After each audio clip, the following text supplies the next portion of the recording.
আল্লাহ ডেকে বললেন, ও বিশ্বাসীরা শোনো শোনো, তোমরা নিজেদেরকে জাহান্নামের আগুন থেকে বাঁচাও, নিজেদের পরিবার বর্গকেও ওই জাহান্নামের আগুন থেকে বাঁচাও। যে জাহান্নামের রক্ষী ফেরেশতারা খুব নির্দয়, খুব নির্মম, এদের চেহারায় হাসি নাই। রব্বুল আলামিন তাদেরকে যা আদেশ করে তারা তাই পালন করে। ওই ফেরেশতারা আল্লাহর কোনো আদেশের অবাধ্য হয় না। ওই জাহান্নামকে ভয় করো, আর জাহান্নাম থেকে নিজেও বাঁচো, নিজের পরিবারকেও বাঁচাও। নিজেও বাঁচতে হবে, পরিবারকেও বাঁচাতে হবে, নিজেও জান্নাতে যেতে চাই। আব্বা আম্মা, স্ত্রী, সন্তান, ভাই বোন সবাইকে নিয়ে জান্নাতুল ফেরদাউসে থাকতে চাই, ঠিক কি না? এজন্য রব্বুল আলামিন বিশ্বনবীকে আদেশ করলেন, ওয়া'মুর আহলাকা বিস-সালাতি ওয়াসতাবির আলাইহা।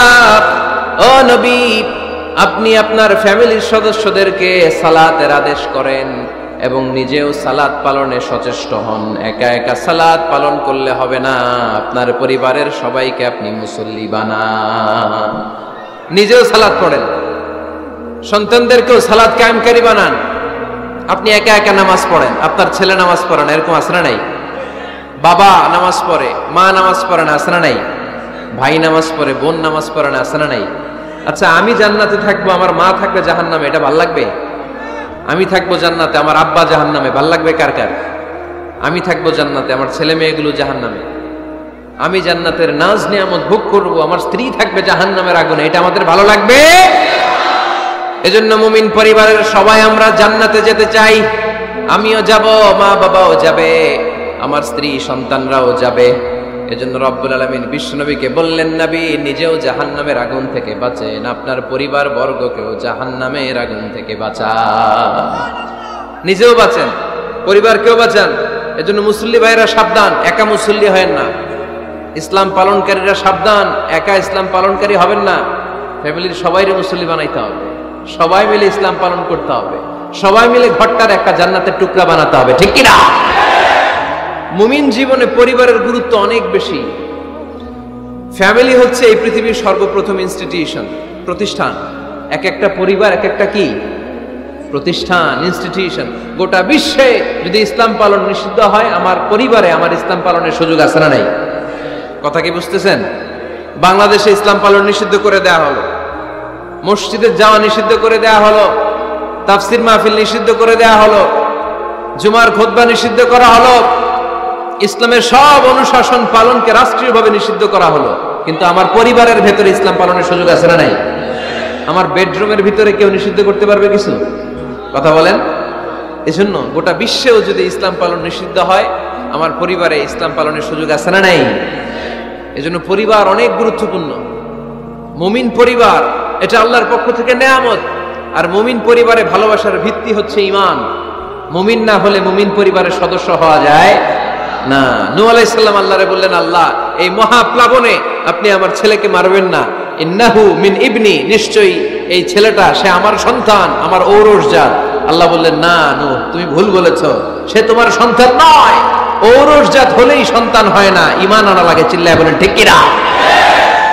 নূহ আলাইহিস সালামের এই মহাপ্লাবন নূহ আলাইহিস সালামের সন্তান কানাআনকে রক্ষা করতে পারে নাই। এজন্য মুমিন পরিবারের ভালোবাসার ভিত্তি হচ্ছে ঈমান। আওয়াজ করে বলতে হবে, বিশ্বাসীদের পরিবারের ভালোবাসার ভিত্তি কি? আরো জোরে বলেন, ভিত্তি কি? ঈমান। এজন্য আমাদের পরিবারগুলো আমাদের জন্য রহমত, আমাদের পরিবারগুলো আমাদের জন্য আল্লাহ তাআলার পক্ষ থেকে মার্সি, ব্লেসিংস এন্ড বাউন্টিজ। এই পরিবারের বন্ধন যেন কখনো নষ্ট না হয়, আমরা যেন পারিবারিক সম্প্রীতি, ভালোবাসা কখনো নষ্ট না করি।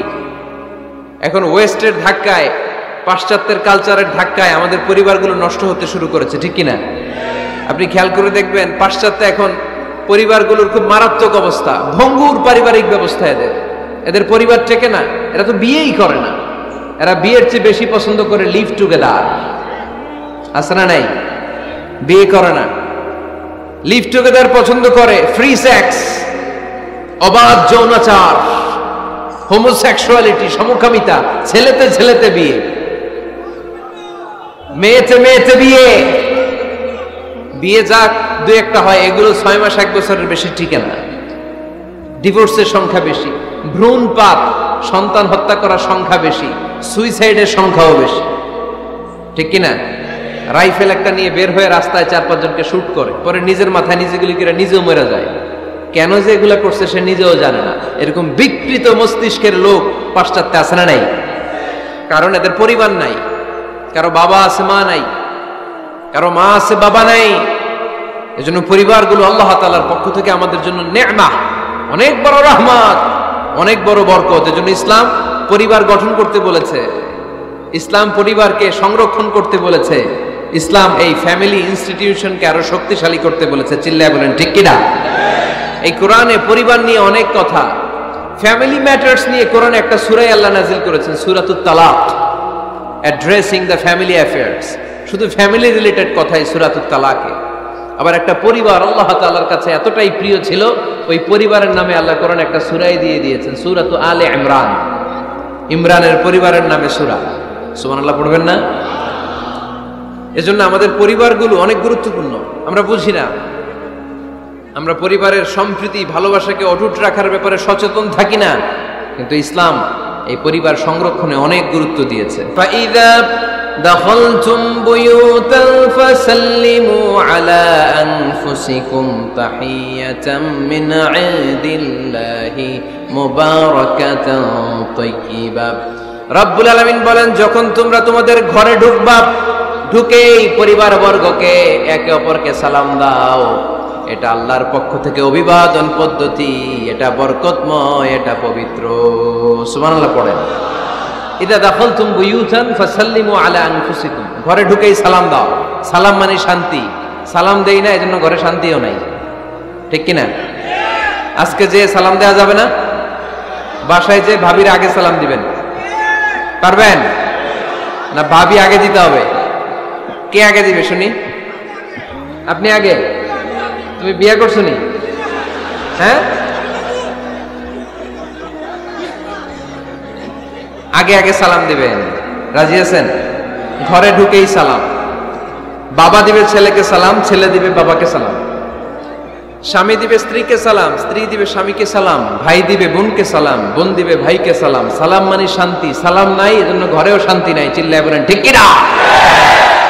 এজন্য আল্লাহ বললেন, তোমার ঘরে যখন তুমি ঢুকবা, ফাইদা দাখালতুম বুয়ুতান ফাসাল্লিমু আলা আনফুসিকুম, তোমরা নিজেদেরকে সালাম দাও। তাহিয়াতাম মিন ইনদিল্লাহ, এটা আল্লাহর পক্ষ থেকে অভিবাদন পদ্ধতি। মুবারাকাতান তাইয়্যিবা, এই সালামের মধ্যে আছে বরকত, এটা পবিত্র। এজন্য ঘরে যদি আমরা সালামের প্রচার প্রসার বাড়াই, আমাদের ঘরগুলোরে শান্তিময় করবে কে? এটা হচ্ছে নিজেদের ঘর। নিজেদের ঘরে ঢুকলাম, সালাম দিলাম। অন্যের ঘরে তো আর সালাম টালাম লাগবে না, না? অন্যের ঘরেও লাগবে। সে আদেশও কোরআনের ভেতরে আছে না নাই? রব্বুল আলামিন বলেন, ইয়া আইয়ুহাল্লাযীনা আমানু লা তাদখুলু বুয়ুতান গায়রা বুয়ুতিকুম হাত্তা তাস্তানিসু ওয়া তুসাল্লিমু আলা আহলিহা। সুবহানাল্লাহ পড়েন। আল্লাহ রেখে বললেন, ও ঈমানদার, ও বিশ্বাসীরা, অন্যের ঘরে যখন তোমরা প্রবেশ করবা, খবরদার প্রবেশ করার আগে অনুমতি নিয়ে নাও। অনুমতি নেয়ার পাশাপাশি ঘরে ঢোকার আগে সালাম দিয়ে দাও। সুবহানাল্লাহ পড়ে। তাহলে নিজের ঘরে ঢুকি আর অন্যের ঘরে ঢুকি, ঢুকে কি দিব? আওয়াজ করে বলতে হবে, কি দিব? সালাম। আমি আপনাদেরকে সালাম দেই, উত্তর দেন, আসসালামু আলাইকুম ওয়া রাহমাতুল্লাহ। এবার আপনারা আমাকে সালাম দেন, আমি উত্তর দিব, ওয়ালাইকুম আসসালাম ওয়া রাহমাতুল্লাহ। পারা যাবে নাকি বলবেন আমি বউরে কেন তুমি? উনি না আমার আগে দিবে। আমি জামাই, আমি স্বামী, আমি হাজবেন্ড। আচ্ছা, হাজবেন্ডের কি বলেন সিলেটি ভাষায়? স্বামীরে জামাই কইতাইনি, জামাই। তো জামাই আগে দিবে না বউ আগে দিবে? হ্যাঁ বলেন, আমি আগে দিব। কে আগে দিবে? আমি। আগে আগে সালাম দেন। আল্লাহর হাবিব সাল্লাল্লাহু আলাইহি ওয়াসাল্লাম বললেন, সহিহ মুসলিমের বর্ণনা, সহিহ মুসলিমের বর্ণনা, আওয়ালা আদুল্লুকুম আলা শাইইন ইযা ফাআলতুমুহু তাহাবাবতুম। আল্লাহর হাবিব বললেন, আমি কি তোমাদেরকে এমন একটা ফর্মুলা শিখাইয়া দিব না, এই ফর্মুলা যখন তোমরা অ্যাপ্লাই করবে তোমাদের মধ্যে পারস্পরিক ভালোবাসা বাড়িয়ে দিবে কে? সাহাবীরা বললেন, ইয়া রাসূলুল্লাহ, অবশ্যই আপনি আমাদেরকে শিখাইয়া দেন। কোন সেই ফর্মুলা, যেই ফর্মুলা অ্যাপ্লাই করলে আমাদের মধ্যে ভালোবাসা বেড়ে যাবে? আল্লাহর হাবিব বললেন, আফশুস সালাম বাইনাকুম, নিজেরা নিজেদের মধ্যে সালামের প্রচার করো, প্রসার করো। দেখা হলে একে অপরকে তোমরা বেশি বেশি সালাম দাও। আফশুস সালাম বাইনাকুম, নিজেরা নিজেদের মধ্যে সালাম দাও। সালাম নাই ফলে ভালোবাসা নাই, সালাম নাই ফলে আমার ঘরে শান্তি নাই। তাহলে ঘরে শান্তি আনার এক নম্বর ফর্মুলা হচ্ছে সালাম। চিল্লায় বলতে হবে সোজানগরের ভাইরা, এক নম্বর ফর্মুলার নাম কি? সালাম। সাইয়েদনা আদম আলাইহিস সালামকে যখন আল্লাহ তাআলা বানালেন, বানানোর পরে আল্লাহ বলেন না আদম সেজদা করো, আদম কোরআন তেলাওয়াত করো, আদম জিকির করো, আদম তাসবিহ পড়ো, না। আল্লাহ প্রথম যে আদেশটা দিয়েছেন সেটা হচ্ছে সাল্লিম, আদম সালাম দাও। আদম কি দাও? সালাম দাও। আল বাদিউ বিসসালামি বারিউম মিনাল কিবর, আগে আগে যে সালাম দেয় তার অন্তর থেকে অহংকার উঠিয়ে নেয় কে? আমাদের অন্তরে অহংকার আছে না নাই? যাদের অন্তরে বেশি বেশি অহংকার, তার আমরা বেশি বেশি সালাম দিব। আমাদের হৃদয়টাকে অহংকার মুক্ত করে দিবে কে? সেই বুখারীর বর্ণনা, লাম্মা খালাকাল্লাহু আদমা ওয়া কানা তুলুহু 60 যিরাআন, রব্বুল আলামিন সাইয়েদনা আদম আলাইহিস সালামকে যখন তৈরি করলেন 60 হাত লম্বা করে বানালেন। আবার আমরাও যারা জান্নাতের ভেতরে ঢুকবো, আমাদেরকেও সেদিন 60 হাত লম্বা করে বানিয়ে দিবেন কে? কয় হাত লম্বা হয়ে ঢুকবেন জান্নাতে? 60 হাত। সাইয়েদনা আদম আলাইহিস সালামকে যখন আল্লাহ তাআলা বানালেন, বানিয়ে আল্লাহ তাআলা প্রথম যে আদেশটা করলেন সেটা হচ্ছে সাল্লিম, আদম সালাম দাও। কি দাও? সাল্লিম আলা উলাইকান নাফার, এই ফেরেশতাদের এই দলটাকে সালাম দাও। কারণ ইবলিস অহংকারের কারণে সে হয়েছে জাহান্নামী। আল্লাহ চেয়েছেন আমার আদম যেন অহংকারী না হয়, এজন্য আগে আগে সালাম দেওয়া শিখাই দিলেন। চিল্লায় পড়েন আল্লাহু আকবার। আগে যে সালাম দেয় তার হৃদয় থেকে অহংকারকে আল্লাহ মুক্ত করে দেয়, এজন্য আগে সালাম দিবেন। মুরব্বীরা বসে থাকবেন না যে বাচ্চাটা আমার আগে দিবে। অনেক মুরব্বীরা এরকম করে যে আমি দেবো কেন, আমি তো মুরব্বী, ছোটরা আমারে দিবে, এরকম আছে না নাই? আপনি দেন না। আপনি কয়েকদিন দিতে দিতে লজ্জায় পড়ে বাচ্চাটাও আপনারা সালাম দিতে শুরু করবে, ঠিক কিনা? আপনি আপনার স্ত্রীকে কয়েকদিন দিয়ে দেখেন না, কয়েকদিন দিয়ে দেখেন, দেখবেন কয়েকদিন পরে আপনার স্ত্রীও আপনাকে সালাম দিতে শুরু করবে, ঠিক কিনা? এজন্য ফ্যামিলিতে সুখ শান্তি আনার প্রথম মাধ্যম হচ্ছে সালাম। প্রথম মাধ্যম কি? সালাম দিন আর সালামতে থাকুন। সালাম দিন আর কিসে থাকুন? সালামতে থাকুন। জান্নাতে যখন জান্নাতীরা যাবে, জান্নাতীদেরকে বারবার সালাম দেওয়া হবে। প্রতিটা গেইটেই ফেরেশতারা সালাম দিবে। চিল্লায় পড়েন আল্লাহু আকবার। ফেরেশতারা বলবে সালামুন আলাইকুম তিবতুম ফাদখুলুহা খালিদিন। ও জান্নাতীরা আসেন, বসেন, আল্লাহর পক্ষ থেকে আপনাদের জন্য সালাম। ওয়া তাহিয়াতুহুম ফিহা সালাম, জান্নাতের অভিবাদন পদ্ধতির নাম হচ্ছে সালাম। জান্নাতীরাও একে অপরকে সালাম দিবে। সুবহানাল্লাহ পড়েন। জান্নাতে ঢুকলেই সালাম, জান্নাতে বসলেই সালাম, জান্নাতে একে অপরের সাথে দেখা হলেই সালাম। তাই যারা ঘরের ভিতরে জান্নাতি আমেজ উপভোগ করতে চান তারা একে অপরকে সালাম দিবেন। রাজি আছেন? সালাম দিন আর সালামতে থাকুন। ঘরে যারা জান্নাতি সুখ অনুভব করতে চান তারা সালাম দিবেন।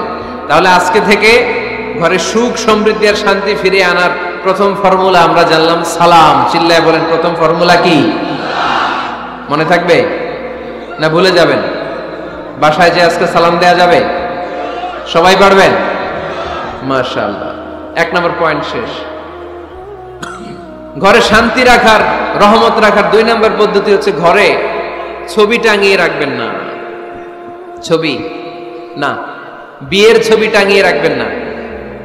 মৃত আব্বা আম্মার ছবি বাধাই করে টাঙিয়ে রাখবেন না। নেতা নেত্রীর ছবিও টাঙিয়ে রাখা যাবে না, এটা নিষেধ। রহমতের ফেরেশতারা আসে না, ঘরে ঢুকে না। ইন্নাল মালাইকাতা লা তাদখুলু বাইতান ফীহি তামাসিল ওয়া সূরা, যে ঘরে মূর্তি আছে আর ছবি টাঙিয়ে রাখে ওই ঘরে রহমতের ফেরেশতা প্রবেশ করে না। তো ঘরে যে রহমত নাই, শান্তি নাই, আপনি রহমতের ফেরেশতা ঢুকার ব্যবস্থাই তো রাখেন নাই। এত রহমত নিয়ে আসতে চায় কিন্তু ঢুকতে পারেন না, ওই যে ছবি টাঙিয়ে রাখছেন। এজন্য সুজানগরের ভাইয়েরা, আমাদের সুজানগরে যদি কারো ঘরে বিয়ের ছবি, আব্বা আম্মার ছবি, ফ্যামিলি গ্রুপ ছবি বা নেতা নেত্রীর ছবি থাকে, আজকে খুলে ফেলা যাবে না? খুলে ফেলা যাবে মুসলমান? খুলে ফেলবেন। হ্যাঁ, আপনি ফ্যামিলি গ্রুপ ছবি রাখতে পারেন, আব্বা আম্মা ভাই বোন সবাই মিলে একটা গ্রুপ ছবি তুললে স্মৃতির জন্য রাখা যায়, এটা অ্যালবাম বন্দি করে রাখবেন। মাঝে মাঝে দেখবেন, দেখলে মৃত্যুর কথা স্মরণ হয়, আয় রে 10 বছর আগের ছবিটা দেখলে কি কুচকুচে কালো দাড়ি ছিল আমার, এখন সাদা হয়ে গেছে, ঠিক কিনা? তখন বুঝবেন যে মৃত্যুর দিকে আমি এগিয়ে যাচ্ছি। এই দুনিয়াটা ক্ষণিকের, একটা ধোঁকা, একটা মরিচিকা, একটা লোভ আর লালসার পেছনে আমরা ছুটে বেড়াচ্ছি। ধোঁকা, আসল জীবন কবরের জীবন। আওয়াজ করে বলতে হবে, ঠিক কিনা? একদিন মাটির ভেতরে হবে ঘরে মন আমার, কেন বাঁধো দালান ঘর রে মন আমার, কেন বাঁধো দালান ঘর। প্রাণ পাখি উড়ে যাবে পিঞ্জর ছেড়ে,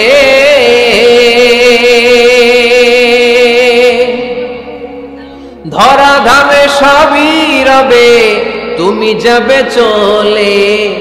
বন্ধু বান্ধব যত মাতা পিতা দ্বারা সুত, বন্ধু বান্ধব যত মাতা পিতা দ্বারা সুত, সবই হবে তোমার পরে মন আমার, কেন বাঁধো দালান ঘর। একদিন মাটির ভেতরে হবে ঘরে মন আমার, কেন বাঁধো দালান ঘর, ঠিক কিনা? পুরাতন ছবির অ্যালবামগুলো খুললে মৃত্যুর কথা স্মরণ হয়। আহা, দাদা পাশে বসা ছিল, আজকে দাদা নাই। নানারা নিয়ে একটা ছবি তুলে অ্যালবামে রাখছিলাম, আজকে নানা নাই। বাবার সাথে ছবি ছিল, আজ বাবা নাই।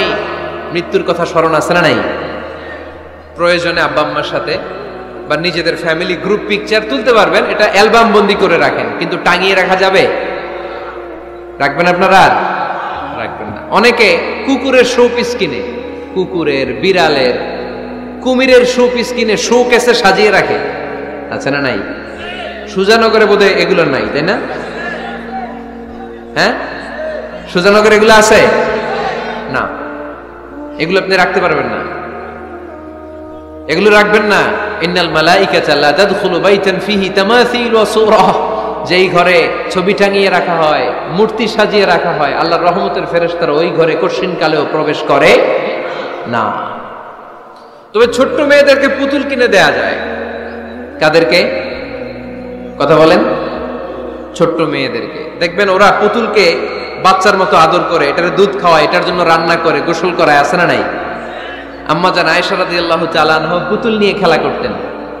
নারীদের, ছোট্ট মেয়েদের জন্য এটা জায়েজ রাখা হয়েছে এই কারণে, কারণ কিছুদিন পরেই তারা মা হতে চলেছে, ঠিক কিনা? কেমন করে বাচ্চা কাচ্চা লালন পালন করবে, কেমন করে আমাদের আগামী প্রজন্মকে তারা গড়ে তুলবে, ওইটার একটা প্রশিক্ষণ খেলার মাধ্যমেই ছোটবেলায় যেন তাদের হয়ে যায়। এজন্য ছোট্ট মেয়েদের জন্য পুতুল দিয়ে খেলাকে শরিয়ত জায়েজ রেখেছে। চিল্লায় পড়েন সুবহানাল্লাহ।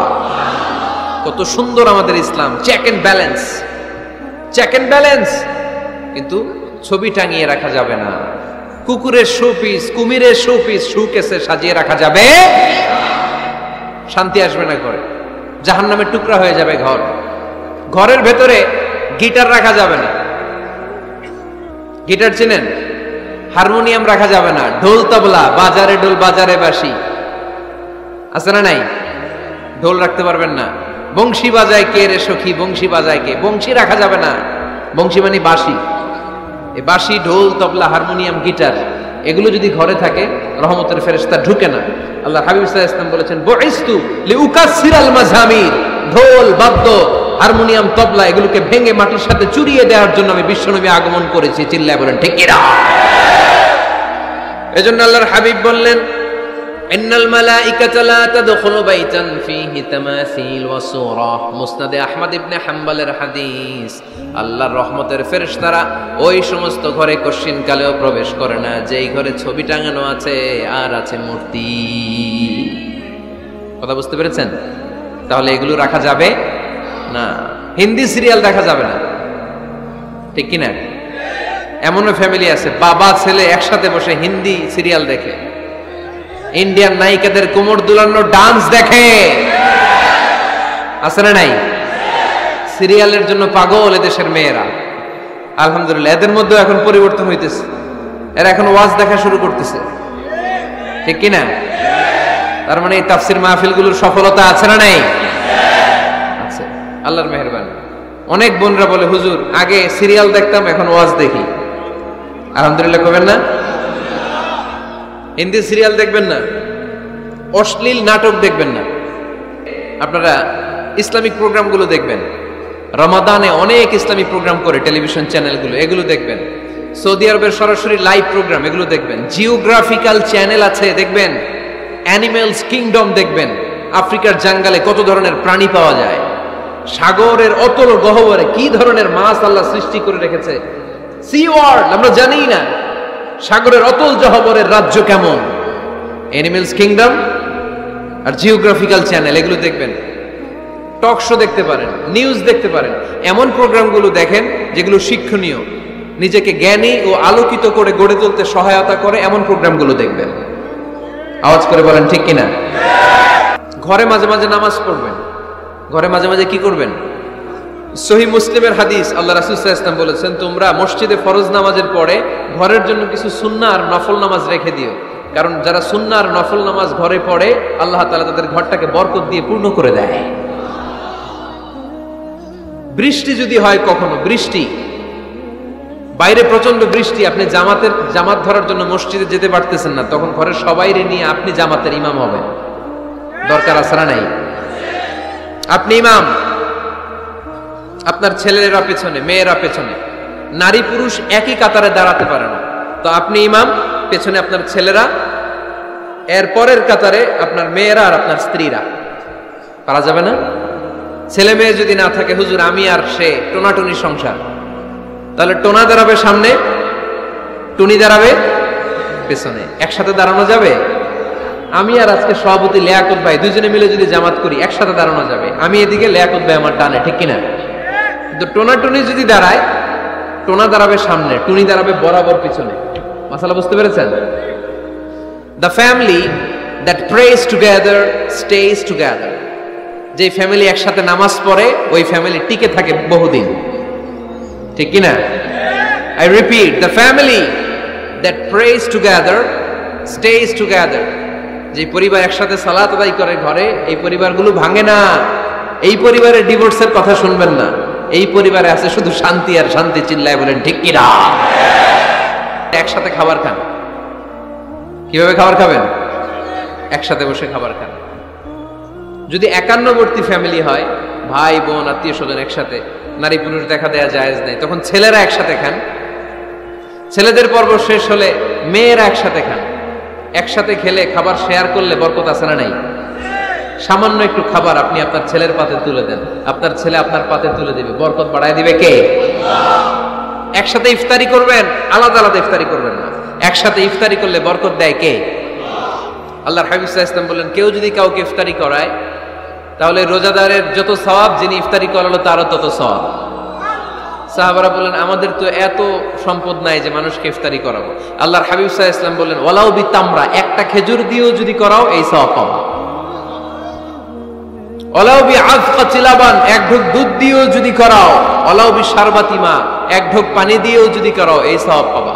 আপনি আপনার ভাই বোন একসাথে ইফতারি করতে বসেছেন, আপনার প্লেট থেকে একটা পেঁয়াজও আপনার ভাইয়ের প্লেটে দিবেন, ওই সওয়াব পাবেন। আপনার ভাই একটা খেজুর আপনার প্লেটে দিবে, ওই সওয়াব পাবে। সুবহানাল্লাহ কইবেন না? তাহলে ঘরে সুখ শান্তি ফিরে আনার 4 নম্বর ফর্মুলা, একসাথে খাবার খান। একসাথে খাবার খেলে হৃদ্যতা বাড়ে, সম্পর্ক বাড়ে। খাবার শুরু করবেন বিসমিল্লাহির রহমানির রহিম দিয়ে। কি দিয়ে? কোন হাতে খাবেন? বা হাতে, তাই না? চিল্লায় বলেন কোন হাতে? ডান হাতে। বিসমিল্লাহ বলে খাওয়া শুরু করবেন, ডান হাতে খাবেন। খাওয়া শেষে পড়বেন আলহামদুলিল্লাহ। খাওয়ার পরে কি পড়বেন? খবরদার রান্নার বদনাম করবেন না কখনো। রান্নার বদনাম করেন নাকি? এটা ঝাল হয়েছে, ওইটা মজা হয় নাই, এটা টক হয়েছে, এটা লবণ হয় নাই, এরকম আছে না নাই? লবণ হয় নাই, বউরে তালাক দিছে, এরকম আছে না নাই? রান্না একটু ভালো হয় নাই, ঝাল হয়ে গেছে বেশি, বউরে মাইশুর, এরকম ডাকাইতে আছে না নাই?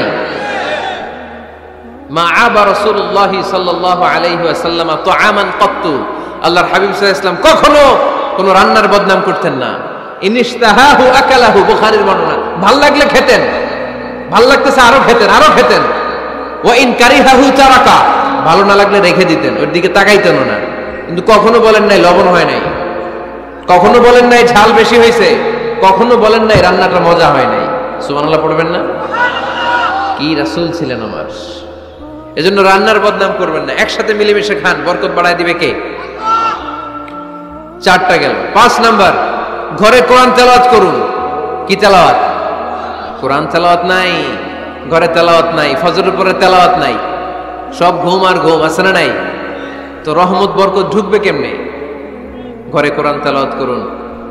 হাজবেন্ড তার ওয়াইফকে কোরআন তেলাওয়াত শোনাবে, ওয়াইফ তার হাজবেন্ডকে শোনাবে, বাবা তার সন্তানকে শোনাবেন, সন্তান বাবাকে শোনাবেন।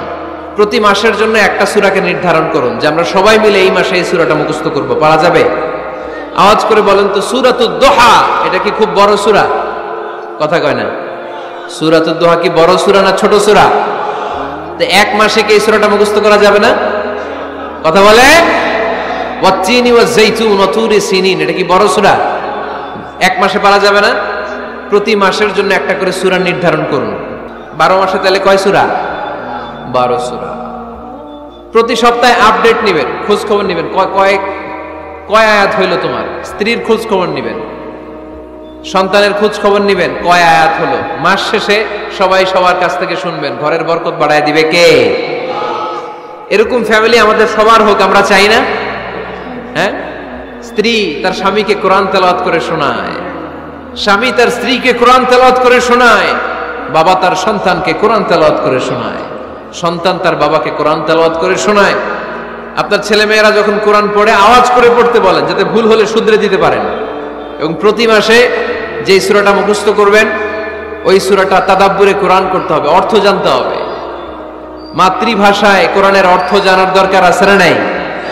তাহলে ঘরে কোরআন তেলাওয়াত করবেন। আল্লাহ রাসূল সাল্লাল্লাহু আলাইহি ওয়াসাল্লাম আম্মা জান আয়েশা রাদিয়াল্লাহু তাআলা আনহার কোলের মধ্যে মাথা রেখে কোরআন তেলাওয়াত করতেন। স্ত্রীর কোলে মাথা রেখে কোরআন তেলাওয়াত করবেন, পারবেন না? কষ্ট হবে? স্ত্রীর কোলে মাথা রেখে কোরআন তেলাওয়াত করবেন, এটা সুন্নাহ। আল্লাহ রাসূল সাল্লাল্লাহু আলাইহি ওয়াসাল্লাম আম্মা জান আয়েশা রাদিয়াল্লাহু তাআলা আনহার কোলে মাথা রেখে কোরআন তেলাওয়াত করতেন। আম্মা জান আয়েশা রাদিয়াল্লাহু তাআলা আনহা বলেন, কানা রাসূলুল্লাহি সাল্লাল্লাহু আলাইহি ওয়াসাল্লাম ইয়াকরাউল কুরআন ওয়া রা'সুহু ফি হাজরি ওয়া আনা হায়েদ।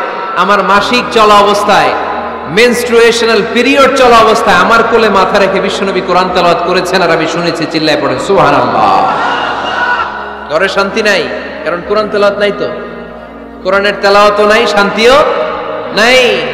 আল্লাহর হাবিব সাল্লাল্লাহু আলাইহি ওয়াসাল্লাম বলেছেন, সহিহ মুসলিমের হাদিস, লা তাজআলু বুয়ুতাকুম মাকাবিরা, তোমরা তোমাদের ঘরটারে গোরস্থান বানিয়ে রেখো না। ফা ইন্না শাইতানা ইয়ানফিরু মিনাল বাইতিল্লাযী তুকরাউ ফীহি সূরাতুল বাকারা, কারণ শয়তান ওই ঘর থেকে দৌড়ে পালায় যেই ঘরে সূরাতুল বাকারা তেলাওয়াত করা হয়। সুবহানাল্লাহ পড়েন। এজন্য ঘর উদ্বোধনের সময় কোন সূরা পড়তে হয়? সূরা বাকারা। চিল্লায় পড়েন কোন সূরা? আওয়াজ করে পড়েন কোন সূরা? নতুন ঘর করছেন, নতুন দোকান করছেন, নতুন ফ্ল্যাট কিনেছেন, কোন সূরা পড়বেন? সূরাতুল বাকারা। শয়তান ওই ঘরে থাকে না। সহিহ মুসলিমের আরেকটা হাদিসে আল্লাহ রাসূল সাল্লাল্লাহু আলাইহি ওয়াসাল্লাম বলেছেন, ইকরাউ সূরাতাল বাকারা, তোমরা সূরা বাকারা তেলাওয়াত করো। ফা ইন্না আখযাহা বারাকা, যে সূরা বাকারা পড়ে আল্লাহ তাআলা ওই ঘরটায় বরকত দেয়। ওয়া তারকাহা হাসারা, আর যে সূরা বাকারা পড়ে না সে খালি আফসোস করে। ওয়ালা ইস্তাতিউহাল বাতালা, কোন জিন, কোন পেতনি, কোন ব্ল্যাক ম্যাজিক, কোন জাদু টুনা বান ওই ঘরের কোন সদস্যকে কোনো ক্ষতি করতে পারে না। আবার সূরা বাকারায় একটা আয়াত আছে, কোরআনের সর্বশ্রেষ্ঠ আয়াত। বলেন তো আয়াতটার নাম কি? আওয়াজ করে বলেন কোন আয়াত? আল্লাহর হাবিব সাল্লাল্লাহু আলাইহি ওয়াসাল্লাম বললেন, মান ক্বারা আয়াতাল কুরসি দুবুরা কুল্লি সালাতিন মাকতুবা, প্রত্যেক ফরজ সালাতের পরে যে ব্যক্তি আয়াতুল কুরসি পড়বে তার জান্নাতে যাওয়ার ব্যাপারে আর কোনো বাধা থাকবে না। একটা মাত্র বাধা ছাড়া, সেটা হচ্ছে মরণ। লোকটা মরে না তাই জান্নাতে যায় না, মরলেই জান্নাতি। আওয়াজ করে পড়েন আল্লাহু আকবার। ধর্মপ্রাণ, ধর্মপ্রাণ, আমরা বড়ই ধর্মপ্রাণ, নামাজ রোজার কিছু নাই, ভুলেও ধরি না কোরআন। ধর্মপ্রাণ, রোজ সকালে শুনতাম আগে আল কোরআনের বাণী রে, আল কোরআনের বাণী। এখন শুনি সারে গামার দীপ্ত ফ্যানফ্যানানি। রোজ সকালে শুনতাম আগে আল কোরআনের বাণী রে, আল কোরআনের বাণী। এখন শুনি সারে গামার দীপ্ত ফ্যানফ্যানানি। ধর্মপ্রাণ মুসলমান আজকাল হয়েছে মডার্ন। ধর্মপ্রাণ ধর্মপ্রাণ আমরা বড়ই ধর্মপ্রাণ। নামাজ রোজার কিছু নাই, ভুলেও ধরি না কোরআন। ধর্মপ্রাণ ঠিক না? প্রতিদিন কোরআন শিখায় যে তার পকেট যায় ফাঁকা রে, তার পকেট যায় ফাঁকা। সপ্তাহে 2 দিন গান শিখায় যে নেয় তো 1000 টাকা। ধর্মপ্রাণ মুসলমান আজকাল হয়েছে মডার্ন। ধর্মপ্রাণ ধর্মপ্রাণ আমরা বড়ই ধর্মপ্রাণ। নামাজ রোজার কিছু নাই, ভুলেও ধরি না কোরআন। ধর্মপ্রাণ। এরকম ধর্মপ্রাণ আমরা কেউ হতে চাই? প্রতিদিন ফজরের পরে আমার ঘর থেকে কোরআন তেলাওয়াত হোক, আমরা চাই কি চাই না? মাঝে মাঝে ফ্যামিলি ট্যুরে যান। কুল সিরু ফিল আরদ সুম্মা আনজুরু কাইফা কানা আকিবাতুল মুকাজ্জিবিন। জমিনে ঘুরে বেড়াও আর দেখো মিথ্যাবাদীরা পৃথিবীতে কি করেছে আর তাদের সাথে আমি কি আচরণ করেছি, ঠিক কি না? সুযোগ হলে মিশরে যান, ফেরাউনের লাশ দেখে আসেন। কারুনের বাড়িতে যান, ধ্বংসস্তূপ দেখে আসেন। পারলে জর্ডানে যান, মৃত সাগর দেখে আসেন। সমকামিতার কারণে লূত আলাইহিস সালামের কওমের লোকদেরকে আল্লাহ জমিন থেকে উঠি একটা আঘাত করেছেন জমিনে। ফাজআলনা আলিয়াহা সাফিলাহা, জমিনের উপরের মাটিকে আমি নিচে ঢুকিয়েছি, নিচের মাটিকে আমি উপরে ঢুকিয়েছি। উপর থেকে শিলা আর প্রস্তর বৃষ্টি নাজিল করে পুরো জমিনটারে আমি মেসাকার করে দিয়েছি। ওইখানে এখন ডেড সি, লোহিত সাগর, মৃত সাগর। ওখানে কোনো মাছ জন্মায় না, কোনো কাঁকড়া জন্মায় না, ব্যাঙ জন্মায় না, কিচ্ছু জন্মায় না। লবণের ডেনসিটি, ঘনত্ব এত বেশি, ওখানে কোনো মানুষ ডুবেও না। গজবের জায়গা। সুযোগ হলে দেখে আসেন। টাকা পয়সা ভালো থাকলে সময় হলে প্রায় ফ্যামিলি মেম্বারদেরকে নিয়ে উমরায় যান। কই যাবেন? উমরায় যান। নবদম্পতি যারা বা রিসেন্টলি তোমরা যারা বিয়ে করতে যাচ্ছ, you are going to be a new couple, পারলে তোমাদের হানিমুনটা উমরায় সেরে ফেলো। পারা যাবে না? স্বামী স্ত্রী 2 জনে মিলে মক্কায় চলে যাও। আল্লাহর ইবাদত, আল্লাহর ঘরে সিজদা দিয়ে নতুন জীবনটাকে নতুন ভাবে শুরু করো। বরকত দিবে কে? তাহলে ঘরে বা ফ্যামিলিতে সুখ সমৃদ্ধি নিয়ে আসার 6 নাম্বার মাধ্যম হচ্ছে আউটিং এ যাওয়া, মাঝে মাঝে বেড়াতে যাওয়া। আল্লাহ রাসূল সাল্লাল্লাহু আলাইহি ওয়াসাল্লাম বেড়াতে যেতেন, সফরে স্ত্রীদেরকে নিয়ে যেতেন। সহিহ বুখারীর বর্ণনা, কানা রাসূলুল্লাহ সাল্লাল্লাহু আলাইহি ওয়াসাল্লাম ইযা আরাদা সাফারান আকরা বাইনা আজওয়াজিহি। আল্লাহ রাসূল সফর করলে কোন স্ত্রীকে নিয়ে যাবেন তিনি স্ত্রীদের নাম লিখে লটারি করতেন। সুবহানাল্লাহ নাই? কি করতেন? কোরআ, আরবিতে বলে কোরআ, বাংলায় বলে লটারি। এই লটারি জায়েজ, এই লটারি জায়েজ আছে। স্ত্রীদের নাম লিখে কোরআ করতেন, লটারি। যার নাম আসতো তাকে নিয়ে আল্লাহর হাবিব সাল্লাল্লাহু আলাইহি ওয়াসাল্লাম সফরে বেরিয়ে যেতেন।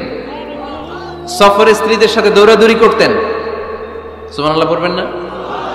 আম্মা জান আয়েশা রাদিয়াল্লাহু তাআলা আনহাকে আল্লাহর হাবিব সাল্লাল্লাহু আলাইহি ওয়াসাল্লাম এত ভালোবাসতেন, আল্লাহর হাবিব সাল্লাল্লাহু আলাইহি ওয়াসাল্লাম বলতেন, আয়েশা চলো দৌড়াদৌড়ি করি। ওই যে দেখা যায় খেজুর গাছ, চলো কে কার আগে যেতে পারে। 2 জন দৌড়ালেন।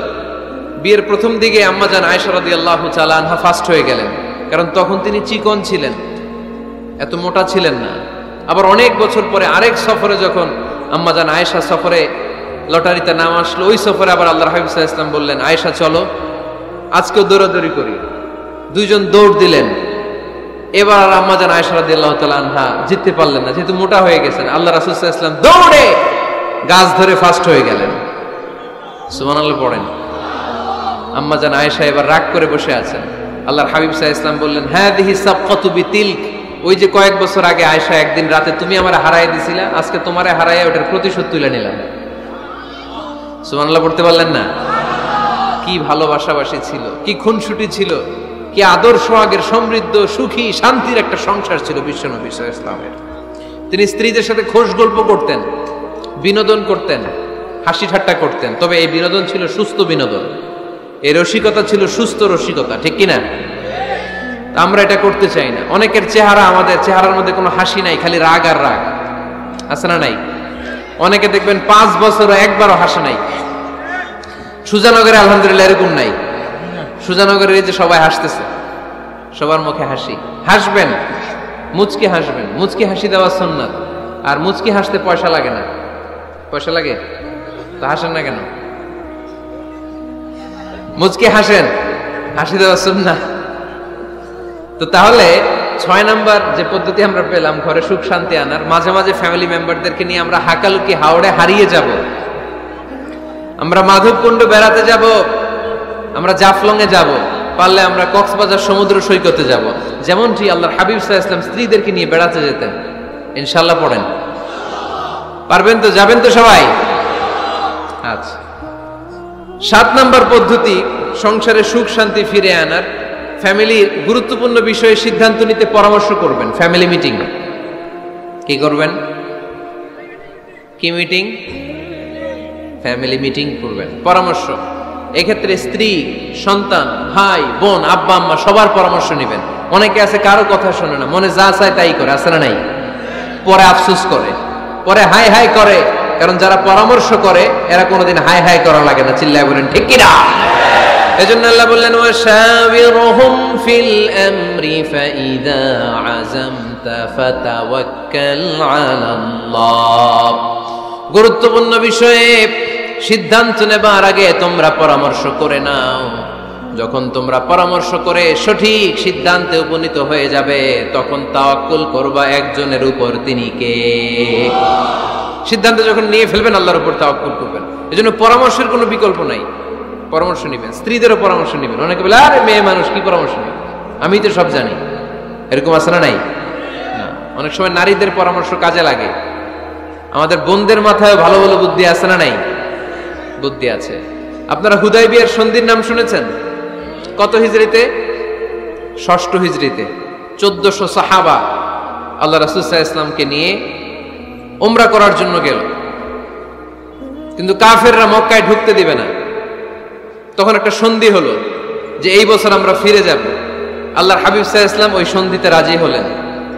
আংটির মধ্যে মুহাম্মদ রাসূলুল্লাহ সিল মারলেন, রাজি। কিন্তু সাহাবারা রাজি না। সাহাবারা বললেন ইয়া রাসূলুল্লাহ, এত কষ্ট করে 1400 সাহাবা উমরা করার জন্য এসেছি, উমরা না করেই আমরা ফিরে যাব, আমরা যাব না। আল্লাহ হাবিব সাল্লাল্লাহু আলাইহি ওয়াসাল্লাম এদেরকে আদেশ করলেন কুমু ওয়ানহারু, যেহেতু সন্ধি হয়েছে আমি সন্ধি ভঙ্গ করতে পারবো না, সন্ধির নিয়ম অনুযায়ী এবছর আমরা ফিরে যাব, আমরা উমরা করব না। আর যেহেতু আমরা পশু নিয়ে এসেছি, সবাই পশু জবাই করো, মাথার চুল হালাক করে হালাল হয়ে যাও। কিন্তু কেউ কথা শোনে না, কেউ কথা শোনে না। 1400 সাহাবা বসে আছে। আল্লাহ রাসূল সাল্লাল্লাহু আলাইহি ওয়াসাল্লাম ধমক দিয়ে আদেশ করলেন কুমু ওয়ানহারু, দাঁড়াও, পশুগুলোকে জবাই করো, মাথার চুল ফেলে দিয়ে হালাল হয়ে যাও। কেউ কথা শোনে না। আবার বললেন কুমু ওয়ানহারু, 1400 সাহাবা, কেউ শোনে না।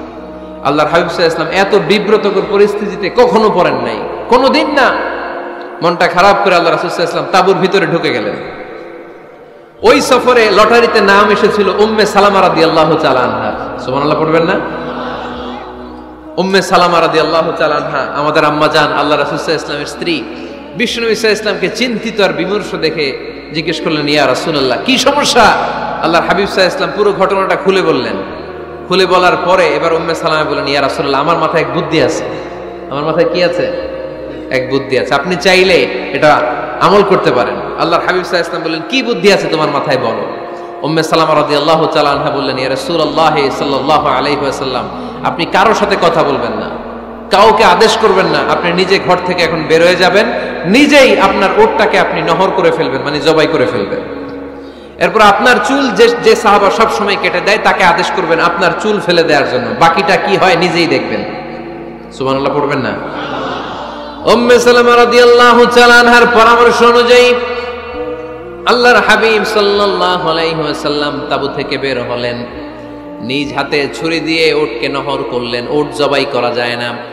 কুরবানির সময় ঈদুল আজহায় 10-12 জন মিলে গরুকে রশি দিয়ে বেঁধে মাটিতে শুইয়ে গলার মধ্যে আমরা যেভাবে জবাই করি, উটকে ওইভাবে জবাই করা যায় নাকি? আরব বিশ্বে আমাদের ভাইরা ছিল, তারা জানে উট জবাই হয় না, উটকে করতে হয় নহর। আল্লাহর হাবিব সাল্লাল্লাহু আলাইহি ওয়াসাল্লাম নিজে ছুরি নিয়ে ওটার গলার মধ্যে এরকম খোঁচা মারলেন, ফিনকি দিয়ে ঝমঝম করে রক্ত বেরোতে শুরু করলো, নহর হয়ে গেল। সাহাবারা দৃশ্য দেখে অবাক। আল্লাহর হাবিব বললেন, আইনা হালিকি, আমার মাথার চুল হালাক করে দেয় ওই সাহাবী কই? আমার সেলুনম্যান কোথায়? আমার বারবার কোথায়? আল্লাহর হাবিবের কথা শুনে বিশ্বনবীর ওই সাহাবী এসে দাঁড়িয়ে গেল। আল্লাহর হাবিব বলল, আমার মাথার চুল তুমি ফেলে দাও। ওই সাহাবী বিশ্বনবীর মাথার চুল ফেলে দিল। এই দৃশ্য দেখে 1400 সাহাবী ধৈর্য ধারণ করতে পারল না, দাঁড়িয়ে থাকতে পারল না। এই দৃশ্য দেখা মাত্র 1400 সাহাবী সবাই দাঁড়িয়ে নিজেদের পশু জবাই করে সবাই নিজেদের মাথা হালাক করে হালাল হয়ে গেল। আওয়াজ করে পড়েন আল্লাহু আকবার। The problem solved. কার পরামর্শে? কার পরামর্শে? স্ত্রীর পরামর্শে। আল্লাহর হাবিব সাল্লাল্লাহু আলাইহি ওয়াসাল্লাম কারোর সাথে কথা না বলে বের হয়ে নহর করলেন, নিজের মাথার চুল ফেলে দিলেন। এই দৃশ্য যখন সাহাবারা দেখলো যে নবী এটা করেছে, আর বসে থাকা যায় না। 3 বার আদেশ করার পরেও আমরা অনেক আবেগ দেখিয়েছি, আর আবেগ নয়, আমার নবী যাই করেছে আমরা তাই করব। 1400 সাহাবা পশু জবাই করা শুরু করে দিল, মাথার চুল ফেলে দিয়ে হালাল হয়ে গেল। আওয়াজ করে পড়েন সুবহানাল্লাহ। তার মানে মাঝে মাঝে নারীদের পরামর্শেরও দরকার আছে না নাই? এজন্য একা একা সিদ্ধান্ত নেবেন না, নারীদের কাছ থেকেও পরামর্শ নেবেন। আল্লাহর হাবিব সাল্লাল্লাহু আলাইহি ওয়াসাল্লাম নারীদের পরামর্শের গুরুত্ব দিয়েছেন। মাঝে মাঝে জুনিয়রদের পরামর্শ নিতে হয়, ছোট্ট বাচ্চাদের পরামর্শ নিতে হয়। ছোট্ট বাচ্চাদেরকে বোকা মনে করবেন না, ছোট্ট ছেলে মেয়েদেরকে বোকা ভাববেন না, ওদের মাথায় বুদ্ধি আছে। মাঝে মাঝে জুনিয়ররা সিনিয়রদেরকে হারায় দেয়, আছে না নাই? আল্লাহর হাবিব সাল্লাল্লাহু আলাইহি ওয়াসাল্লামের একটা বৈশিষ্ট্য ছিল, তিনি কিছু খেলে খাওয়ার পরে বন্টন করলে কোন দিক দিয়ে করতেন? আওয়াজ করে বলেন না, ডান দিক থেকে। একবার তিনি দুধ খেলেন, দুধ খেয়ে বন্টন করবেন, কিন্তু ডান দিকে দাঁড়িয়ে ছিল একটা ছোট্ট ছেলে আর বাঁ দিকে মুরব্বী সাহাবারা। আল্লাহর হাবিব সাল্লাল্লাহু আলাইহি ওয়াসাল্লাম এই ছোট্ট ছেলের কাছ থেকে অনুমতি চাইলেন। তার মানে ছোট্টদেরও পরামর্শের দরকার আছে না নাই? আল্লাহর হাবিব বললেন, আতাযানু লি আন উ'তিয়া হাউলা, আমার স্বভাব হলো খাবার বন্টনের সময় ডান দিক থেকে করি, কিন্তু এখন ডান দিকে তুমি ছোট্ট মানুষ, বাম দিকে বয়স্ক সাহাবারা, তুমি যদি অনুমতি দাও তোমার আগে বয়স্ক সাহাবাদেরকে দিয়ে আমি খাবার বিতরণ করতে চাই। ছোট্ট ছেলেটা বলল, ইয়া রাসূলুল্লাহ, লা উসিরু বিনাসিবি মিনকা হাদান, আপনার এই বরকতের জিনিস আমি অন্য কাউরে দিতে চাই না, আমার ভাগেরটা আমি আগে খাইতে চাই, যেহেতু হিসাবে আমি পাই আমার আগে দেন, আমি দিব না। সুবহানাল্লাহ পড়েন। সে যেহেতু রাজি হয় নাই, আল্লাহ রাসূল সাল্লাল্লাহু আলাইহি ওয়াসাল্লাম দিতেও পারে নাই। আল্লাহর হাবিব সাল্লাল্লাহু আলাইহি ওয়াসাল্লাম দুধের পেয়ালাটা মুরব্বিদের হাতে না দিয়ে ছোট্ট বাচ্চার হাতে তুলে দিয়েছে। চিল্লায় পড়েন আল্লাহু আকবার। তাহলে ছোট্ট বাচ্চাদের পরামর্শের দলিল আছে না নাই? আল্লাহ রাসূল সাল্লাল্লাহু আলাইহি ওয়াসাল্লাম একবার ওয়াজ করতেছেন, সহিহ বুখারীর বর্ণনা। আল্লাহর হাবিব সাল্লাল্লাহু আলাইহি ওয়াসাল্লাম বললেন, ইন্না মিনাশ শাজারি শাজারা, এক ধরনের গাছ আছে, লা ইয়াসকুতু ওয়ারাকুহা, যেই গাছের পাতা কোনোদিন ঝরে না, পাতা পড়ে না, একটা গাছ আছে। মাসালুহা কামাসালিল মুসলিম, এই পাতার দৃষ্টান্ত মুসলিমের দৃষ্টান্ত একই। হাদিসুনি মাহিয়া, দেখি তো কোন সাহাবী বলতে পারে এটা কোন গাছ? আল্লাহর হাবিব বললেন, এমন একটা গাছ আছে যেই গাছের কোনো পাতা ঝরে না। এই পাতার দৃষ্টান্ত, গাছের দৃষ্টান্ত, মুমিনের দৃষ্টান্ত একরকম। ফাহাদিসুনি মাহিয়া, কে আছো বলতে পারো এটা কোন গাছ? কেউ পারে না।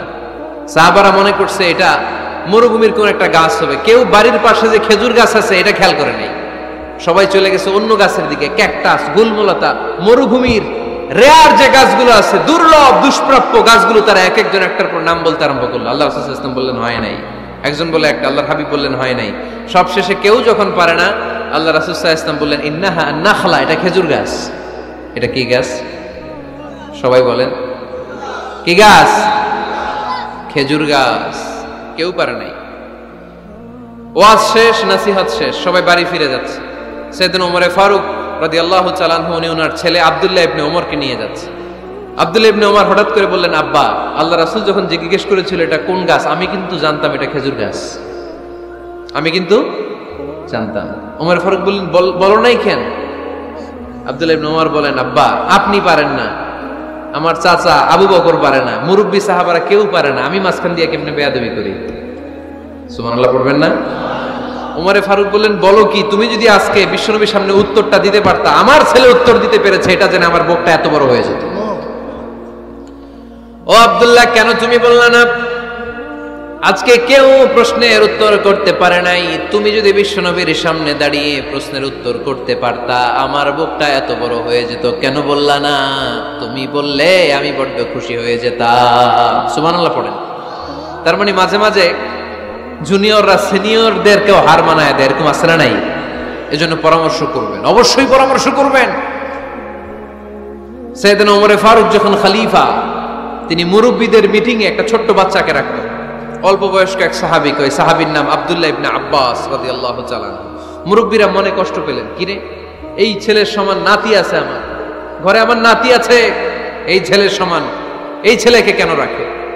ওমর ফারুক বললেন, একদিন দেখাই দিব আপনাদেরকে কেন রাখি। ওমর ফারুক একদিন সবাইকে বললেন, ইদা জাআ নাসরুল্লাহি ওয়াল ফাতহ ওয়া রাআইতান নাসা ইয়াদখুলুনা ফি দীনিল্লাহি আফওয়াজা। এটা কোন প্রেক্ষাপটে নাজিল হয়েছে আপনারা কে জানেন বলেন তো? এক সাহাবী বললে, এই সূরা দ্বারা বোঝানো হয়েছে আমাদের যখন বিজয় অর্জিত হবে তখন যেন আমরা বেশি বেশি আল্লাহর প্রশংসা করি। ওমর ফারুক বললেন, উত্তর হয় নাই। আরেক বয়স্ক সাহাবী বললেন, আমাদেরকে রব্বুল আলামিন বড় বড় শহর বিজয়ের ব্যাপারে আদেশ দিয়েছে, এই সূরা দ্বারা আমি এটা বুঝেছি। ওমর ফারুক বললেন, হয় নাই। কেউ যখন উত্তর করতে পারে নাই, ওমর ফারুক বললেন, ও আব্দুল্লাহ ইবনে আব্বাস, তুমি এই সূরার ব্যাপারে কি জানো? আব্দুল্লাহ ইবনে আব্বাস বলেন, হুয়া আজালু রাসূলিল্লাহ, এই সূরা দ্বারা বিশ্বনবীর আগাম মৃত্যুকে বোঝানো হয়েছে। ইযা জাআ নাসরুল্লাহি ওয়াল ফাতহ, নবী হে যখন বিজয় আসবে, আল্লাহর পক্ষ থেকে সাহায্য আসবে, ওয়া রাআইতান নাসা ইয়াদখুলুনা ফি দীনিল্লাহি আফওয়াজা, আপনি দেখবেন দলে দলে বানের পানির মতো লোকজন কালিমার ছাতার নিচে প্রবেশ করতেছে। তো সবাই যখন কালিমা পড়ে মুসলমান হয়ে যাবে, সবাইকে মুসলমান বানানোই ছিল বিশ্বনবীর মিশন। মিশন যখন কমপ্লিট, নবী থাকার পৃথিবীতে আর দরকার নাই। এই সূরা দ্বারা আল্লাহ বুঝিয়েছেন বিশ্বনবী পৃথিবীতে আর বেশি দিন বেঁচে নাই। চিল্লায় বলেন ঠিক কিনা? ওমর ফারুক ডেকে বললেন, আব্দুল্লাহ মারহাবা, মারহাবান বিকা ইয়া আব্দুল্লাহ ইবনে আব্বাস। ও আব্দুল্লাহ ইবনে আব্বাস, মাশাআল্লাহ তাবারাকাল্লাহ, কেউ সঠিক উত্তর না দিতে পারলেও তুমি সঠিক উত্তর দিয়েছো। তুমি এই সূরার ব্যাপারে যতটুকু জানো আমিও জানি ততটুকু। পড়েন সুবহানাল্লাহ। তুমি সঠিক উত্তর দিয়েছো। এই হাদিসগুলো প্রমাণ করে মাঝে মাঝে জুনিয়ররা সিনিয়রদেরকেও হারিয়ে দেয়। চিল্লায় বলেন ঠিক কিনা? এজন্য মাঝে মাঝে বাচ্চা ছেলেদেরও পরামর্শের দরকার আছে না নাই? ঘরে সুখ নাই, শান্তি নাই, কারণ পরামর্শ করেন না তো। আব্বা আম্মার পরামর্শ নেন, স্ত্রীদের পরামর্শ নেন, ছেলে মেয়েদের পরামর্শ নেন। গুরুত্বপূর্ণ সিদ্ধান্ত নেওয়ার আগে পরামর্শ করে সিদ্ধান্তগুলো নেওয়ার দরকার আছে না নাই?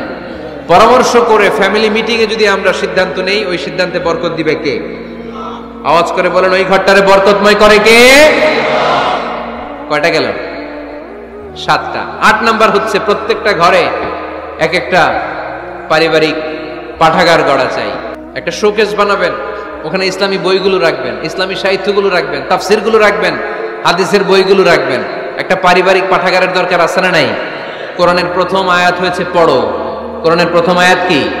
আল কোরআনের প্রথম বাণী পড়ো, আল হাদিসে নবীর কথা পড়ো।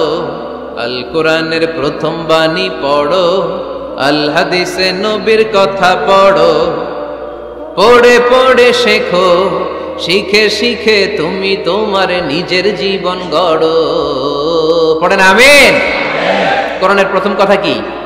ইকরা, পড়ো। কোরআনের প্রথম কথা কি? ইকরা বিসমি রাব্বিকাল্লাযী খলাক, খলাকাল ইনসানা মিন আলাক। ইকরা ওয়া রাব্বুকাল আকরাম আল্লাযী আল্লামা বিল কলম, আল্লামাল ইনসানা মা লাম ইয়ালাম। পড়েন সুবহানাল্লাহ। পড়ো তোমার প্রভুর নামে যিনি তোমায় শিখিয়েছেন। Read in the name of your Lord who has created. পড়ো। পড়ার কোনো বিকল্প নাই, আপনার পড়তেই হবে। বেঁচে আছেন পড়েন, সুস্থ তো পড়েন, অসুস্থও পড়েন, মরে যাচ্ছেন তখনও পড়েন, পড়তে পড়তে মরেন। ও মিয়া, মরার সময় পড়ার দরকার আছে না নাই? মরার সময় পড়বেন লা ইলাহা ইল্লাল্লাহ মুহাম্মাদুর। এটা না পড়লে হবে? তার মানে মরার সময় পড়তে হবে। চিল্লায় বলেন ঠিক কিনা? তাহলে সুখী, সমৃদ্ধ, আলোকিত একটা পরিবার গড়ার 8 নম্বর পয়েন্ট হচ্ছে একটা ফ্যামিলি লাইব্রেরি। প্রত্যেকটা ঘরে একটা পাঠাগার থাকা চাই। আজ থেকে এই যে 2019 সালের শেষ রজনী, 2020 সাল শুরু হবে আর ঘন্টাখানিক পরেই আমরা এই সিদ্ধান্ত যেন নেই যে আমাদের প্রত্যেকের ঘরে আমরা যেন ছোট্ট করে একটা পাঠাগার বানাই, ওখানে যেন বিভিন্ন ধরনের বই, বিভিন্ন ধরনের বইয়ের কালেকশন রাখি। বই কিনুন, বই পড়ুন, প্রিয়জনকে বই উপহার দিন। বই কিনে কেউ কোনোদিন দেউলিয়া হয় নাই, ঠিক কিনা? পড়তে রাজি আছেন তো? এই যে কোরআনের বঙ্গানুবাদ পাওয়া যায় না এখন, কথা বলেন। স্মার্টফোনের ভেতরে আল কোরআন নামে বাংলায় কোরআনের একটা অ্যাপস পাওয়া যায়, কথা বলেন, পাওয়া যায় কি যায় না? আজকে থেকে এই অ্যাপসটা ডাউনলোড করে প্রতিদিন 1 আয়াত 2 আয়াত 3 আয়াত করে পড়া শুরু করে দেন। বাঁচতে হলে পড়তে হবে, বাঁচতে হলে জানতে হবে, ঠিক কিনা? এই স্লোগান আমাদেরকে শিখায়। এই স্লোগান তো আল্লাহ, এই স্লোগান দিয়েই তো আল্লাহ কোরআন শুরু করছে, ইকরা বিসমি রাব্বিকাল্লাযী খালাক। বাঁচতে হলে জানতে হবে, বাঁচতে হলে পড়তে হবে, পড়ার কোনো বিকল্প নাই। আওয়াজ করে বলেন ঠিক কিনা? সুজানগরের ভাইয়েরা, মোবাইলের অ্যাপসের ভেতরে আমরা কোরআন রাখতে রাজি আছি তো সবাই? হাদিসের অ্যাপস ডাউনলোড করতে রাজি আছি তো? বাস রাজি আছি, ডাউনলোড করে রাইখা দেবো, আর কেউ পড়বো না নাকি? হ্যাঁ, প্রতিদিন একটা আয়াত হলেও যেন আমরা পড়ি। আল্লাহ যা বলা দরকার সব বলে দিয়ে গেছে, নতুন করে আর কিছু বলবে না। আমরা যেন পড়াশোনা করি, আমরা যেন একটা পাঠাগার বানাই। আবারও কখনো আসার সুযোগ হলে আমি জিজ্ঞেস করবো, যদি আমার মনে থাকে, যে আপনাদের পাঠাগার আছে কার কার ঘরে। সেদিন সবার হাত তুলতে হবে, এমনি পারা যাবে তো? আল্লাহ তুমি তৌফিক দাও। কয়টা গেল? 8টা। ঘরে সুখ শান্তি ফিরে আনার 9 নাম্বার খুব জরুরি একটা পয়েন্ট, সেটা হচ্ছে ফ্যামিলি মেম্বারসদের মধ্যে মিউচুয়াল রেসপেক্ট লাগবে, পারস্পরিক শ্রদ্ধাবোধ। কেউ কারো দোষ খোঁজা যাবে না, কিন্তু আমরা দোষ খোঁজায় ব্যস্ত, ঠিক কিনা? ইগো ইগো ইগো আমাদেরকে শেষ করে দিল। ইগো প্রবলেম আছে না নাই? বৌমা শাশুড়ির দোষ খুঁজে, শাশুড়ি দোষ খুঁজে বৌমার। এগুলো আমাদের এলাকায়, সুজানগরে নাই। হ্যাঁ, আছে আছে আছে। ফ্যামিলিটা জাহান্নামের টুকরা হয়ে গেছে। বউ শাশুড়ি দেখতে পারে না, শাশুড়ি বউ দেখতে পারে না, আছে না নাই? এর কারণটা কি শুনি, বলেন। 3টা উত্তর নিব এখান থেকে। একজন বলেন যে বৌমা শাশুড়ির পিছনে লাগা থাকে, আর শাশুড়ি বৌমার পিছনে লাগা থাকে। বৌমা শাশুড়ির ছায়া দেখতে পারে না, শাশুড়ি বৌমার ছায়া দেখতে পারে না। কারণটা কি? একজন এদিকে আওয়াজ করে। আত্মসম্মানের কারণে, তার মানে ইগো, ইগো প্রবলেম। এদিকে একজন। ইসলামের জ্ঞান নাই, মাশাআল্লাহ। আর এদিকে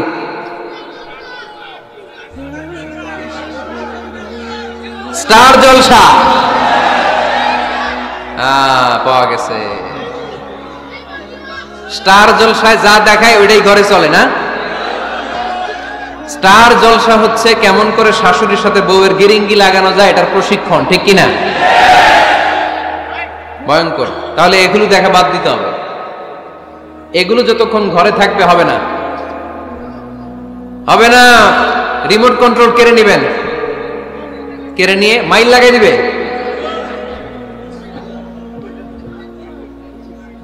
একটা ক্ষুধার্ত বাঘ 1 মাস খায় নাই, তারপরে হরিণের মাংস পাইছে। ওই বাঘের বুঝ দিলেও বাঘের কাছ থেকে হরিণের মাংস টেনে নেওয়া যায়, কিন্তু আমাদের মা বোনদের হাত থেকে হিন্দি সিরিয়ালের জন্য টিভির রিমোট কন্ট্রোল কেড়ে নেওয়া যায় না। দিবে না রিমোট কন্ট্রোল। তো এই জন্য আপনাদের কথা অনুযায়ী এই জি বাংলা স্টার জলসা হিন্দি সিরিয়াল হচ্ছে বৌমা শাশুড়ির গিরিঙ্গি বা দ্বন্দ্বের প্রধানতম কারণ। তাহলে হিন্দি সিরিয়ালকে ঝাড়ু পেটা করে বের করে দিতে হবে। এগুলোর সাথে মুসলিম পরিবারের কোনো সম্পর্ক। আরো কিছু কারণ আছে, এগুলো আমি বের করছি, শুনবেন। বৌমা শাশুড়ির এই ঝগড়ার প্রধান কারণ হচ্ছে জেনারেশন গ্যাপ, ঠিক কিনা? শাশুড়ি 1 জেনারেশনের আর বৌমা আরেক জেনারেশনের। শাশুড়ি ভাবে একরকম, বৌমা ভাবে আরেক রকম। শাশুড়ি চায় বউর উপর খবরদারি করতে, বউ চায় শাশুড়ির উপর খবরদারি করতে। এই ডমিনেটিং এর কারণে কিলাকিলি আছে না নাই? এটা ঠিক না। আমার শাশুড়ি মায়েরা যারা আছেন, প্রথমে শাশুড়ি দিয়ে শুরু করি। আমার মাইকের আওয়াজ যে ঘরগুলাতে যায়, আমার শাশুড়ি মাদেরকে বলবো, বউদের উপর অত্যাচার করবেন না। ছেলেরে প্রশ্ন করে, তোর কাছে তোর বউ বড় না আমি বড়? আছে না নাই? এটা একটা প্রশ্ন হইল। তোর বউ বড় না আমি বড়? দুইজনেই বড়। তা এক ছেলে সুন্দর উত্তর দিছে, আমার কাছে ভালো লাগছে উত্তরটা শুনে। এক মা প্রশ্ন করছে, তোর এতদিন আমি লালন পালন করে বড় করলাম, জীবন যৌবন তোর জন্য শেষ করলাম, আজকে বউ পাইয়া বউ তোর আপন হয়ে গেল। এবার ছেলে উত্তর দিছে, মা, আমার মুখ থেকে মা ডাক শোনার জন্য তুমি কি কষ্টটাই না করছো জীবনে। 10 মাস আমারে পেটে ধারণ করলা, খাইতে পারো নাই, বমি করছো, খালি ওষুধ খাইছো, তোমার পেট কেটে আমারে বের করা হয়েছে, 2 বছর আমারে দুধ খাওয়াইছো, পেশাব পায়খানা পরিষ্কার করেছো, বয়স যখন 3-4 তখন তোমার আমি মা ডাকছি। এই মা ডাকটা শোনার জন্য তুমি এত কষ্ট করছো, আর আরেকবারের মাইয়া এই ঘরে আইসাই তোমার মা ডাকা শুরু করছে। যেই মেয়েটা তোমারে মা ডাকে সে আমার আপন হবে না কেন মা? এই মা ডাক শোনার জন্য তুমি এত কষ্ট করলা, আমার লালন পালন করলা, 10 মাস পেটে ধরলা, পেশাব পায়খানা পরিষ্কার করলা, এরপরে মা ডাক শুনতে পারছো। আর আরেকবারের মেয়ে জানা নাই চিনা নাই এসেই তোমার ডাকা শুরু করছে মা। তো যে আমার মারে মা ডাকে তার স্থান তো আমার কলিজায়, ঠিক কিনা? শাশুড়ি আম্মারা যারা আছেন, প্লিজ বৌমাদেরকে কষ্ট দিয়েন না। অনেক শাশুড়ি আছে পান থেকে চুন খসলে রেগে যায়, পদে পদে স্ত্রীর ভুল ধরে, বউয়ের ভুল ধরে, আছে না নাই? এটা করবেন না। সে তো নতুন, আপনার অনেক এক্সপিরিয়েন্স হতে তার সময় লাগবে, তাকে সময় দিন, তাকে ভালোবাসুন, ঠিক কিনা? না বুঝে সামান্যতে বৌমারে বদদোয়া দেয়, এরকম আছে না নাই? কিন্তু বুঝতে চায় না, বৌমারে যদি বদদোয়া দেয় তাহলে তার নিজ ছেলের পরিবারের ক্ষতি, পেটে ধরা যে ছেলে, ছেলের পরিবারের কিন্তু ক্ষতি, তার আপন নাতি নাতনিদেরই ক্ষতি। আওয়াজ করে বলেন ঠিক কিনা? বৌমাকে বদদোয়া দিয়েন না। বৌমাকে নিজের মেয়ের মতো দেখবেন। সমাধান আমি দিচ্ছি, কেমন দেখতে হবে? নিজের মেয়ের মতো। নিজের মেয়ে সকালে ঘুম থেকে ওঠে 11টা, ওইটা সমস্যা নাই। বৌমা কেন উঠলো না, ওইখানেই ঝামেলা, আছে না নাই? মেহেরবানি করে আপনার বৌমাকে আপনার নিজের মেয়ের মতো দেখেন। নিজের মেয়েরে যেমনি আদর করেন তাকেও অমনি আদর করেন। আপনার বৌমারে যদি আপনি কষ্ট দেন, মনে রাখবেন আপনার নিজের মেয়েটাও আরেকবারের বউ হয়ে কয়েকদিন পরে যাবে। আপনি যা যা করবেন আপনার মেয়েকেও তারা ওই রকম কষ্ট দিয়ে বাড়িতে ফিরিয়ে দিবে। চিল্লায় বলেন ঠিক কিনা? খবরদার, টিট ফর ট্যাট। ইট্টি মারলে পাটকেলটি খেতে হয়। এজন্য শাশুড়ি আম্মা জানারা যারা আছেন, বৌমার সাথে খারাপ আচরণ করবেন না মেহেরবানি করে। তাকে আপনি কষ্ট দিলে আপনার নিজের মেয়েটাও আরেক বাড়ির বৌমা হবে, সেও ওই বাড়িতে এই কষ্টগুলো ভোগ করবে। এগুলো যখন আপনি শুনবেন তখন আপনার চোখ দিয়ে পানি পড়বে কি পড়বে না? পড়বে। এবার আসেন বৌমার কথা বলি। বৌমা যারা আছেন মেহেরবানি করে, বৌমা যারা আছেন মেহেরবানি করে আপনার শাশুড়ি আম্মাকে নিজের মায়ের জায়গায় রাখবেন। আপনার বাড়ি ছেড়ে নতুন বাড়িতে আসছেন, তো এটাই তো আপনার বাড়ি। আপনার মা রেখে দিয়ে নতুন মা পাইছেন, এটাই তো আপনার মা। তো ওনাকে মায়ের জায়গায় বসাতে আপনার সমস্যাটা কোথায়? বৌমারা খেয়াল রাখবেন, আপনি আপনার শাশুড়ির সাথে যে আচরণটা করতেছেন, আপনার শেষ বয়সে আপনার ছেলের বিয়ে দেওয়ার পরে যে বৌমাটা আসবে ওই আচরণই আপনাকে ফিরিয়ে দিবে। The nature has its own return. প্রকৃতির একটা মাইর আছে, এটা শেষ মাইর, এটা শেষ খেলা। প্রকৃতির খেলা বড় খেলা। আপনি আপনার শাশুড়ির সাথে যে আচরণ করবেন, আপনার শেষ বয়সে আপনি একদিন শাশুড়ি হবেন, এটা মাথায় রাখবেন। ওই আচরণই আপনি ফিরে পাবেন। আওয়াজ করে বলতে হবে ঠিক কিনা? এজন্য 9 নম্বর পয়েন্টস হচ্ছে মিউচুয়াল রেসপেক্ট। সবাই যেন সবাইকে ভালোবাসি। দোষ ছাড়া মানুষ নাই, সবার দোষ আছে। আমরা যেন একে অন্যের দোষ না খুঁজি। বৌমারা, আপনাদের কানে যদি আমার মাইকের আওয়াজ যায়, অল্প কিছু টেকনিক অবলম্বন করলে আপনি আপনার শাশুড়ির মন জয় করতে পারবেন। শাশুড়িরা আসলে বেশি কিছু চায় না, আগের জামানার মানুষ তো, এদেরকে ওইভাবে হাত করতে হবে। মাঝে মাঝে একটু শাশুড়ির মাথায় তেল দিয়ে দিন, চুলে তেল দিয়ে দিবেন আর কি, মাঝে মাঝে চুল আশ্রয় দিবেন, এগুলো কিন্তু খুব পছন্দ করে শাশুড়িরা। ওনার প্রেশারটা একটু মেপে দিবেন, ডায়াবেটিক্সের ওষুধটা খাইলো কিনা সময় মতো খোঁজ নিবেন, কি পছন্দ করে খেতে একটু রান্না করে দিবেন। যেই বক্তার ওয়াজ শুনতে পছন্দ করে ওই বক্তার ওয়াজগুলো ডাউনলোড করে শাশুড়ি আম্মাকে দিবেন, ইসলামী বই দিবেন। দেখবেন বয়স্ক নারীরা মাহফিল যেতে খুব পছন্দ করে। ওয়াজ শুনতে খুব পছন্দ করে, নবীদের কাহিনীগুলো শুনতে পছন্দ করে। বসায় বসায় একটু কাহিনীগুলো শোনাবেন। বাইরে বেরোলে জিজ্ঞেস করেন, আম্মা আপনার কিছু লাগবে কিনা। আর একটা টিপস আছে, চুল যখন আশ্রাবেন আর শাশুড়ির মাথা যখন তেল দিয়ে দিবেন, তখন অতীতের কথা জিজ্ঞেস করেন, দেখবেন অতীতের স্মৃতিতে হারিয়ে গিয়েছে আপনার শাশুড়ি। কি জিজ্ঞেস করবেন জানেন? জিজ্ঞেস করবেন, আম্মা জান, মুক্তিযুদ্ধের সময় আপনার বয়স কত ছিল? ওই সময় মুক্তিযুদ্ধের সময় আপনাদের এলাকায় কি কি হয়েছিল মা? আরেকটা প্রশ্ন করবেন, মা বিয়ের সময় আপনি কেমন ছিলেন? ওই দিন দেখবেন বুড়ি আর বুড়ি নাই, জুয়ান হয়ে গেছে। ওই দিন বলবে, মা আমি অনেক সুন্দরী ছিলাম, আমার মাথায় অনেক চুল ছিল, আজকে নাই। আমগো গ্রামে আমার সাথে সুন্দরী মাইয়া ছিল না। অতীতের স্মৃতিতে, স্মৃতি হাতড়াতে হাতড়াতে তিনি হারিয়ে যাবেন। জিজ্ঞেস করবেন যে, মা শীতকালে আপনাদের দেশে কি পিঠা বানাতেন আপনি যখন ছোট ছিলেন? আপনার বাপ চাচারা কি করতো? এগুলো জিজ্ঞেস করলে উনি স্মৃতির পাতা হাতড়াতে হাতড়াতে চোখ দিয়ে দাঁড় দাঁড় করে ওনার পানি ঝরতে শুরু করবে। আপনার জায়গায়, ওনার হৃদয়ের মনি কোঠায় এমন জায়গায় পৌঁছবে, আপনার ছাড়া উনি কিছুই বুঝবে না। বৌমারা, এই অল্প কিছু টিপস অবলম্বন করে আপনারা আপনাদের শাশুড়ির মনকে জয় করতে পারেন। শাশুড়ি বৌমার দ্বন্দ্ব আমরা চাই না। আমরা চাই শাশুড়ি বৌমাকে নিজের মেয়ের মতো জানো, আর বৌমার শাশুড়িকে আপন মায়ের মতো ভালোবাসুক, ঠিক কিনা? এই মিউচুয়াল রেসপেক্টই পারে শাশুড়ি বৌমার দ্বন্দ্বকে দূর করতে, আর ঘরটারে শান্তি টুকরা বানাতে। আওয়াজ করে বলেন ঠিক কিনা? কয়টা গেল? আর আছে কয়টা? দোয়া করবেন একে অপরের জন্য। দোয়া, সাইয়েদনা ইব্রাহিম ফ্যামিলির জন্য দোয়া করতেন, রব্বি জাআলনি মুকিমাস সালাতি ওয়া মিন যুররিয়াতি রব্বানা ওয়া তাকাব্বাল দুআ। ও আল্লাহ, আপনি আমার নামাজ কায়েমকারী বানান, আমার কলিজার টুকরা সন্তান ইসমাইলকেও নামাজ কায়েমকারী বানান। আমার দোয়াটা আপনার দরবারে আপনি কবুল করে নেন। সুবহানাল্লাহ পড়েন।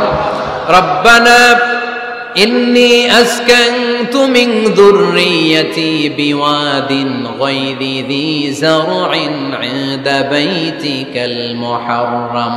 ও আল্লাহ, আমার সন্তান সন্ততি, আমার ফ্যামিলিকে ধুধু মরুপ্রান্তর এই উপত্যকার মধ্যে তোমার কাবা ঘরের সামনে রেখে গেলাম, তাদেরকে তুমি নামাজ কায়েমকারী বানিয়ে দিও। গোটা বিশ্বের সব মানুষের অন্তর আমার ফ্যামিলির দিকে আল্লাহ তুমি ঝুঁকিয়ে দিও। ওয়ারযুকহুম মিনাস সামারাত, ফলমূল দিয়ে আল্লাহ তুমি তাদেরকে রিজিকের ব্যবস্থা করে দিও।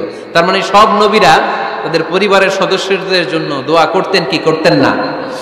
আবার কোরআন আমাদেরকে শিখালো, রব্বানা হাব লানা মিন আজওয়াজিনা ওয়া মিন যুররিয়াতিনা কুররাতা আ'য়ুন ওয়াজআলনা লিল মুত্তাকিনা ইমামা। ও আল্লাহ, এমন নেককার সন্তান, এমন নেককার স্ত্রী আপনি আমাকে দান করেন, যাদের দিকে তাকালে আমার চোখ দুইটা ঠান্ডা হয়ে যায়। চক্ষু শীতলকারী স্ত্রী দেন।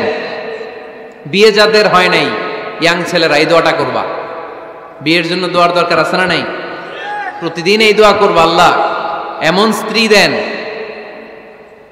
এমন জীবন সঙ্গিনী আপনি আমাকে দেন, এমন লাইফ পার্টনার দেন যার দিকে তাকালে আমার চোখ জুড়িয়ে যায়। এমন সন্তান আল্লাহ আপনি আমার ফ্যামিলিতে দেন, যাদের দিকে তাকালে আমার চোখ দুইটা ঠান্ডা হয়ে যায়। নেককার সন্তান, নেককার স্ত্রী আল্লাহর কাছে দোয়া করে চেয়ে নিতে হয়। তাহলে ফ্যামিলি মেম্বার একে অপরের জন্য দোয়ার দরকার আছে না নাই? বাবা দোয়া করবে ছেলের জন্য, ছেলে করবে বাবার জন্য, মা দোয়া করবে মেয়ের জন্য, মেয়ে করবে মায়ের জন্য, ভাই করবে বোনের জন্য, বোন করবে ভাইয়ের জন্য। দোয়ার দরকার আছে না নাই?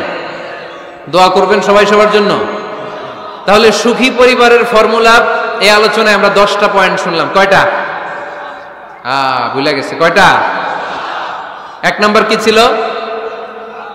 1 নাম্বার কি ছিল?